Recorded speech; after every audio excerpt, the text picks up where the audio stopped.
नमस्कार।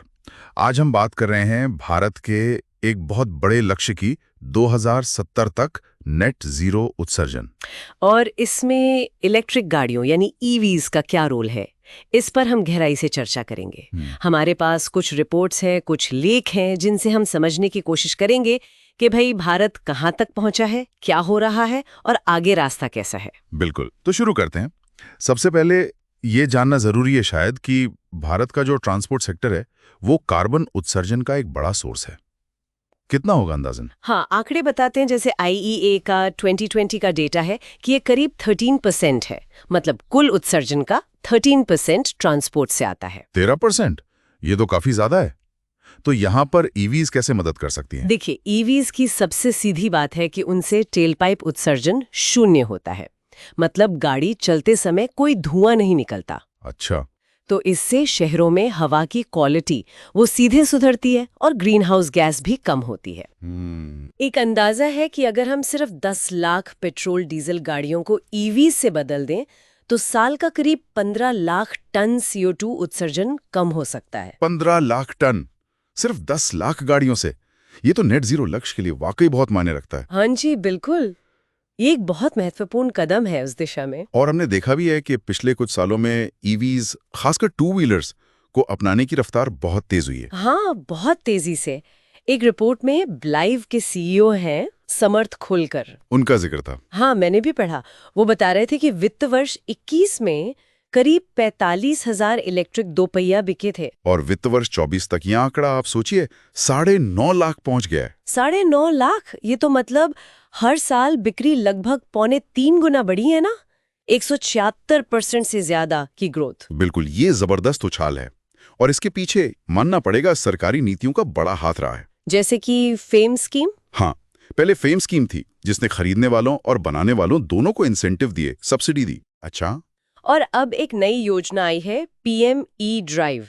ये खास तौर पर इलेक्ट्रिक 2 व्हीलर, 3 व्हीलर और चार्जिंग इंफ्रास्ट्रक्चर पर फोकस कर रही है। और राज्यों की अपनी नीतियां भी तो हैं। जी कई राज्य टैक्स में छूट दे रहे हैं शायद। हाँ, कई राज्य सरकारें रोड टैक्स माफ कर रही हैं, रजिस्ट्रेशन फीस में छूट दे रही हैं। ये सब मिलकर मदद कर रहा है। तो असर दिख रहा है। एक और रिपोर्ट है WRI की। वो कहती है कि 2024 तक भारत में जितनी गाड़ियां बिकी उनमें 6.3% ईवीज थीं। हाँ, और ये इसलिए खास है क्योंकि 2020 में ये सिर्फ 0.7% था। सिर्फ 0.7 से 6.3%। जी जी। 4 साल में। मतलब अब सड़कों पर करीब 50 लाख रजिस्टर्ड ईवीज घूम रही हैं। बिल्कुल। और उसी रिपोर्ट का एक और दिलचस्प अंदाजा है कि 2020 से 2024 के बीच इन ईवीज ने मिलकर लगभग 1 करोड़ टन कार्बन उत्सर्जन होने से रोका है। 1 करोड़ टन? ये सुनने में तो बहुत अच्छा लगता है, प्रगति तो है, लेकिन चुनौतियां भी तो होंगी। ऐसा तो नहीं है कि सब आसान है। डीजल गाड़ियों के मुकाबले। हाँ, वो शुरुआती लागत ज्यादा है। बिल्कुल। दूसरी बड़ी दिक्कत है चार्जिंग की। मतलब चार्जिंग पॉइंट्स अभी उतने नहीं हैं, खासकर पब्लिक चार्जिंग। हाँ, ये तो मैंने भी सुना है। कितने कम है अंदाजन? एक आंकड़ा था 2025 की शुरुआत का कि हर 135 इलेक्ट्रिक गाड़ियों पर औसतन सिर्फ एक पब्लिक चार्जर था। ओह, 135 पर एक? ये तो बहुत कम है। हाँ, बहुत कम है।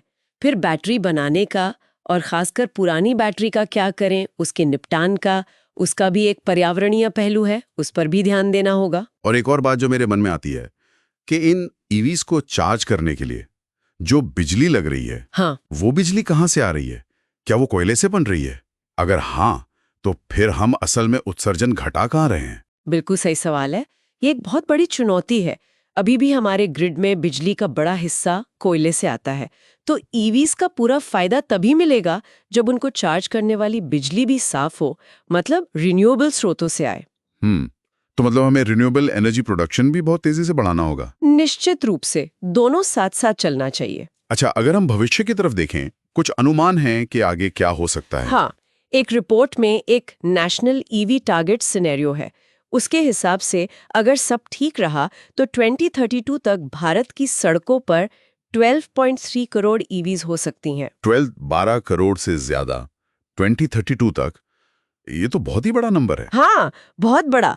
लेकिन ये लक्ष्य पाने के लिए तैयारी भी उतनी ही बड़ी करनी होगी। किस तरह की तैयारी? उसी रिपोर्ट के मुताबिक 2032 तक हमें पब्लिक चार्जिंग पॉइंट्स की संख्या आज के करीब 66,000 से बढ़ाकर 9 लाख से 21 लाख के बीच करनी होगी। 9 से 21 लाख, मतलब आज से लगभग 12 से 28 गुना ज्यादा। हाँ, और सिर्फ पॉइंट्स ही नहीं, कुल चार्जिंग कैपेसिटी जो अभी करीब 1.3 गीगावाट है, उसे 17 गुना से ज्यादा बढ़ाकर 23 गीगावाट तक ले जाना होगा। बाप रे, ये तो मतलब सिर्फ गाड़ियां बदलने की बात नहीं है, तो पूरा इंफ्रास्ट्रक्चर, पूरा सिस्टम बदलना पड़ेगा। बिल्कुल सही।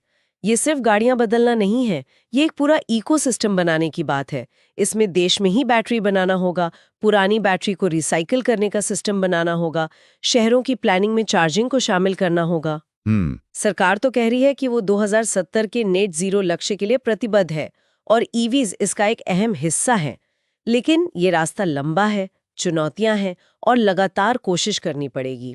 तो अगर हम आज की बात को समेटें तो ये कह सकते हैं कि भारत ईवीज अपनाने में अच्छी रफ्तार दिखा रहा है। हाँ, प्रगति तो है। और ये नेट जीरो लक्ष्य के लिए जरूरी भी है। सरकार की नीतियां, बाजार की मांग, ये सब इसे आगे बढ़ा रहे हैं। बिल्कुल। लेकिन आगे का रास्ता साफ करने के लिए चार्जिंग इंफ्रास्ट्रक्चर की कमी, गाड़ियों की कीमत, बैटरी का पूरा जीवन चक्र, इन सब चुनौतियों से निपटना होगा। और वो बिजली वाला मुद्दा भी। हाँ, और सबसे जरूरी, ईवीज को चार्ज करने के लिए साफ ऊर्जा का इंतजाम करना और देश में ही एक मजबूत मैन्युफैक्चरिंग बेस बनाना, ये सब बहुत जरूरी है। आज की चर्चा से एक सवाल मेरे जहन में घूम रहा है। जैसे जैसे लाखों फिर करोड़ों ईवी सड़कों पर आएंगी, हमारी बिजली ग्रिड पर दबाव तो बहुत बढ़ेगा। हाँ, बिल्कुल बढ़ेगा। तो सवाल ये है कि क्या हमारी ग्रिड इस बढ़ी हुई मांग को संभाल पाएगी? और क्या हम ये पक्का कर पाएंगे कि ये जो अतिरिक्त बिजली है, ये कोयले से ना आकर साफ स्रोतों जैसे सोलर या विंड एनर्जी से आए? ये शायद आगे सोचने वाली सबसे बड़ी बात है। सही कहा। ये एक बहुत बड़ा सवाल है जिस पर लगातार ध्यान देना होगा।